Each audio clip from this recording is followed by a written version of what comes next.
Hi, this is Mad Movie Mark, another Mad Movie Mark movie review. Today I'm joined with Lucky, my dog. Say hi to the camera, Lucky. He loves the camera, guys. We are continuing my countdown of my top 10 least favorite movies or my top 10 most disappointing movies that I've ever seen. We already did number 10, which was Across the Universe. Number 9 was Team America World Police. Number 8 was MASH. And now we're doing number 7, which is The Golden Compass. This movie came out in 2007. It has a very stellar cast. Nicole Kidman plays Miss Cotter, or Miss, I guess, Coulter. I'm not sure. Daniel Craig plays Lord Aracel. Dakota Blue Richards plays Lyra. Ian McKellen plays the big bear guy. I'm not going to pronounce his name. He's just the guy who looks like a bear. And then Sam Elliott is Lee Scoresby, or the guy who looks like a cowboy, like in all of his other movies. So this movie came out in 2007. So why was I hyped up for this movie? Why was I ready to go see it?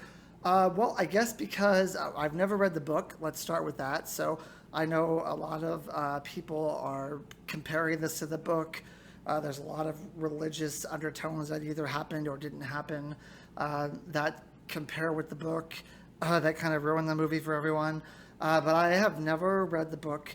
I guess this was around the same time. Harry Potter had come out. So did Lord of the Rings and the Chronicles of Narnia. Now, when I saw this movie, I especially was hoping that it would be like Chronicles of Narnia. I kind of had a feeling it wouldn't be similar to Lord of the Rings. I wasn't sure about Harry Potter, but if I was going to compare it to something, just looking at the previews, my comparison would have been to the Chronicles of Narnia. And it was kind of a letdown, basically, obviously, because it's on this list. It centers around a girl named Lyra who grows up in this sort of boarding house for children, it would seem. One day, Lyra is a guest has come to visit them, and that is Lord Asriel, who is doing a bunch of research on this stuff called dust. So dust, apparently, there's different worlds in the world of the Golden Compass. One world is like us, where people walk around with their souls inside of them, and the other one is a world where souls walk along beside people in the form of an animal. So the animal doesn't fully grow and mature until the person becomes an adult. It would seem that the animal maybe is supposed to resemble sin or something like that, based on what happens later in the movie. But that's the premise here, basically. So dust is this world has dust in it, and dust is used as a form of your soul, basically, and your animal is made up of dust or something. I don't know, didn't follow it fully, but that sounds like what it was. Anyway, he's doing some research with dust, and there's this kind of council that does not want him to do this research, but he's still given the money he needs to go off to some other lands and research, so he leaves. And then, somewhat out of the blue, Miss Cotter shows up, and she's played by Nicole Kidman.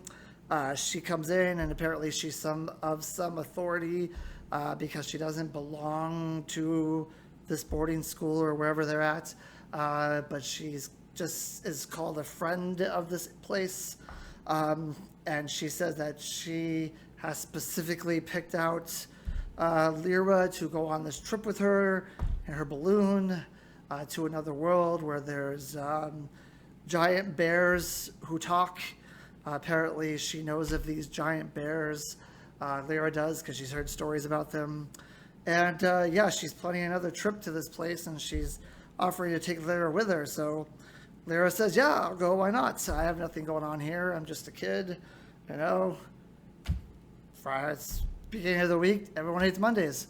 So she goes off on this trip with Miss Colter, and at some point when they get to this land, Lyra pulls out this golden compass, which only she can possess, or sorry, only she can read this golden compass apparently. So she's like this child prodigy of the golden compasses. Apparently, there were at one time many golden compasses, but now only one has survived. So it's like one compass to rule them all, essentially. So she is the Frodo Baggins of this area, apparently, where it's gonna be on her watch to carry this compass. Apparently, Laura, someone told her not to tell Miss Colter that she possesses this compass, but Miss Colter knows anyway, because there's some sort of prophecy of the witches, which says that Lyra is going to be this defining figure of a war that's coming up at some point. So they end up having a fight because Lyra is trying to hold back stuff, and Miss Colter is trying to get her to reveal stuff, and Miss Colter ends up, her spirit animal's a monkey. This monkey ends up attacking Lyra's spirit animal, and then you really see like the violent, mean side of Miss Colter, that she's kind of willing to do whatever she can to get what she wants. And then in some weird sort of, I guess, Darth Vader thing, she tells Lyra that she is actually Lyra's mother, and Lyra just by happenstance realizes that Lord Asriel is her father, and then Lyra realizes that she needs to get away from this woman because she's crazy. She eventually meets Sam Elliott's character. He's got a cowboy hat because he always has a cowboy hat on. And he sees her messing with this watch. And he goes up and says, "Hey, you reckon I can help you in these parts, ma'am?" And they become friends. And they end up, honestly, I don't remember. They go off and do something somehow somewhere. And I guess she finds her way through the town, and she meets this big bear guy. He's the only bear in town, so he's not that hard to spot. And she recognizes him as this guy who was once the heir to the throne of the bears, and she kind of belittles him a little bit and says, "You were supposed to be the king of the bears. You know, you could have been a contender. You could have been somebody." And he says, "I know I could have been, but these guys took my armor. Now I'm just doing some dust-ups around the town, and, begging for food whenever I can, because I don't got my armor, and my armor's my soul, like your animals are your souls. And now I'm like this guy who's talking on the mic. I'm soulless, like a ginger." So she looks into her compass there, and she says, "Oh, looks like your armor is about 20 feet that way." So he busts through the doors and he grabs his armor, and then now he pledges his life to Lyra, apparently. So time goes on. Lyra ends up in the snow area. I honestly don't remember how she could. I just watched this movie again an hour ago. I don't even remember how she gets back to the snow. Didn't write any notes either. I should have done that. Anyway, she gets back to the snow, and before, I forgot to say it beforehand, she met a band of pirates. They were of some religion or something, and I suppose they're of importance in the book. But here they're just pirates, really. So now she's banding together with the pirates, with Sam Elliott, the cowboy, and with the bear. And they end up in this fight in the snow. What happens is they get to this place where these adults are stealing children and taking away their animals, taking away their souls, basically. And my assumption is because when you become adult, like Miss Colter, her monkey is a deranged lunatic who attacks people because that's how she is. So she's sinful and her animal's sinful, and maybe they feel like if we take your animals, you're gonna be children the rest of your lives, and you won't become jerks like we are. So they're trying. So instead of like talking to this about with the children about this, maybe in school or something, here's what we're thinking about doing. Instead, they just steal all of them and decide to do this in some manner where they electricity or something. So Lyra finds this school, ends up taking back her friend who was taken earlier. Oh, by the way, this whole movie is about her trying to find her friend who was put in this situation. So she gets her friend back. When they get outside, this army is there ready to kill them. And then, of course, the bear comes in, and then the pirates come in. But for some reason, Sam Elliott comes in. It's not enough. They can't beat this army, which doesn't seem like it was that big originally, but now it's apparently huge. So then the witches come in, and the witches start killing these guys, and everyone's killing these guys. And I'm like, I forgot about those witches. There were witches in the beginning of this movie, weren't there? But there was like one witch. She was talking about some sort of witch's prophecy and how Lyra's going to like save the world or something. I don't know what this prophecy is. Maybe that is the prophecy. But what do the three witches have to do with it? Now there's like 100 witches. What are these witches doing? Anyway, so the witches and these people, they kill everything. And then Lyra ends up in a hot air balloon. It's almost like a Final Fantasy balloon thing. It's an airship, basically. And at the end of it, she's all like, the witch is talking to Lee, Sam Elliott's character. And she says, yeah, one day this girl will fulfill the prophecy of the witches. She's going to be very helpful in our war. And Sam Elliott goes, I reckon I ain't heard no tell of no war. We doggy.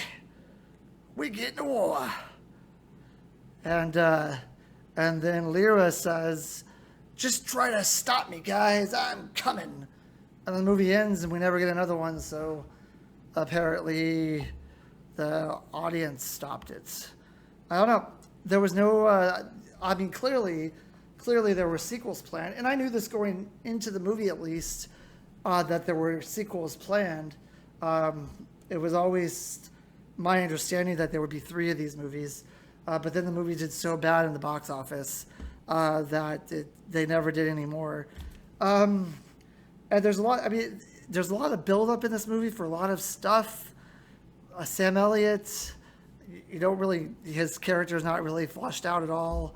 And then the pirate people, I apologize. I know that the pirate people are important and that they're actually called something else in this movie.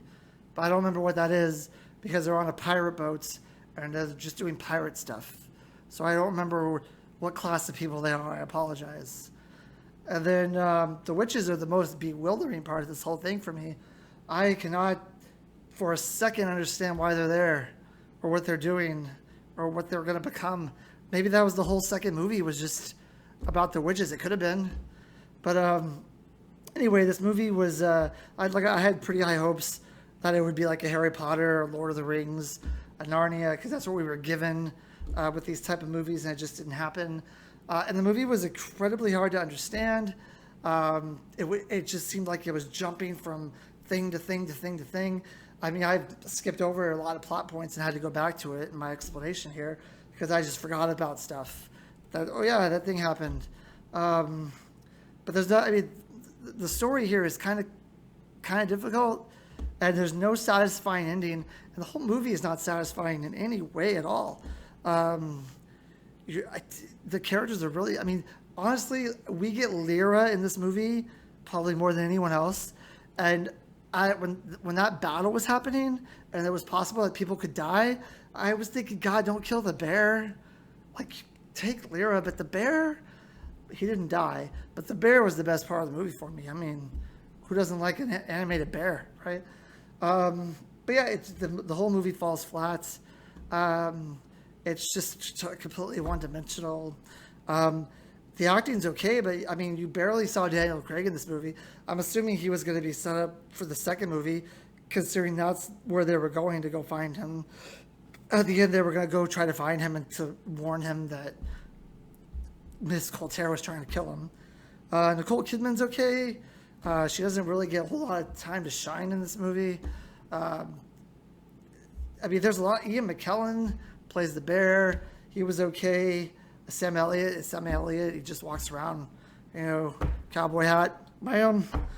So, it's fine. The movie's fine. It's still better than MASH, even though it's incoherent, really.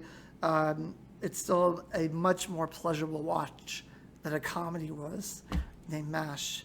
So I gave MASH a 2. I think I gave the other movie a 4, Team America a 4. I will give this. I enjoyed this more than Team America 2. I'll give this a 5. This is a 5 out of 10 movie, and this is number 7 on my least favorite movies of all time / most disappointing movies of all time. Join me next time where I will be reviewing Dreamcatcher as my number 6 most disappointing movie of all time. Thank you. Have a good day.